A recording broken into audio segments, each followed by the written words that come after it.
I'm 75 this year. In my early 20s, I began making what I might call more serious art. I was much more interested in a variety of different kind of non-art materials, like many of my contemporaries. Hitting onto the light, especially neon light, a very hot, loaded material, began to lead to a series of these works that are shown at the Whitechapel.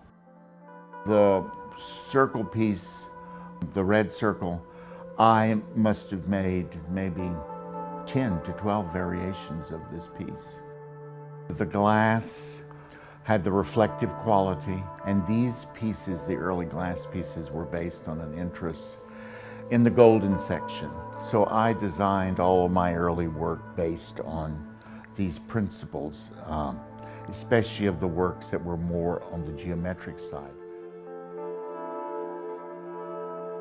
But I was also interested in the gestural aspects of the neon. And of course, one of the nice things about it is that it moves in space. And it doesn't only have to be a small letter, it can be a whole gesture. And I was interested in the force of electricity. So I combined it with other kinds of light, like incandescent, hence one of the pieces in the show is neon wrapping incandescence.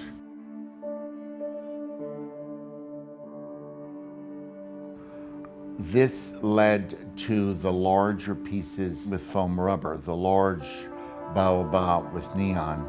I had foam rubber in the studio to basically lounge on. I have to remember it was the late 60s too.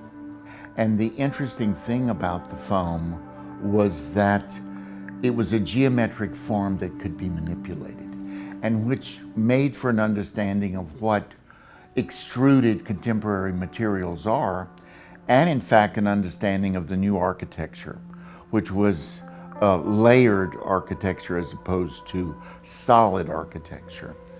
Since I was working in neon, I was very interested in the floor to wall relationships of art making, meaning the floor and the wall became the support system or the base for the art.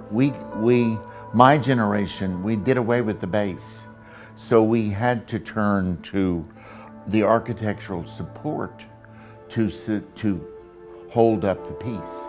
And so the corner pieces began in that way. It was a ready-made structure. And then of course the dot dash, I was very interested in communication and had made pieces with Morse code and the dot dash system, fascinated by, Second World War stories of spy communications and stuff. And so I did a whole series of pieces in this kind of dot dash painting with color and light. I'm glad that they still operate. And, there's a way that it might become extinct because we are not going to use incandescent light bulbs very much longer. We don't quite know what the culture and the world might produce of how we perceive and make art. The great thing is that art is still one of the last disciplines where one can, in fact,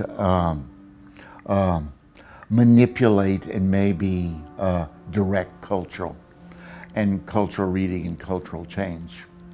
And we need it more and more with how the kind of world is moving in a way. And that's been the most positive thing about seeing a show like at Whitechapel, that the works have survived and the ideas are still workable and functional. And sometimes, when people first get interested in art, they're not interested in, this is made this way and this is how you understand it. It's an experience. You experience, then you read. And the great thing about art is you read your reading into the work. And that's your perception. And then you translate that to your perception of creativity in the world. That's still the most wonderful aspect of art making and art perception.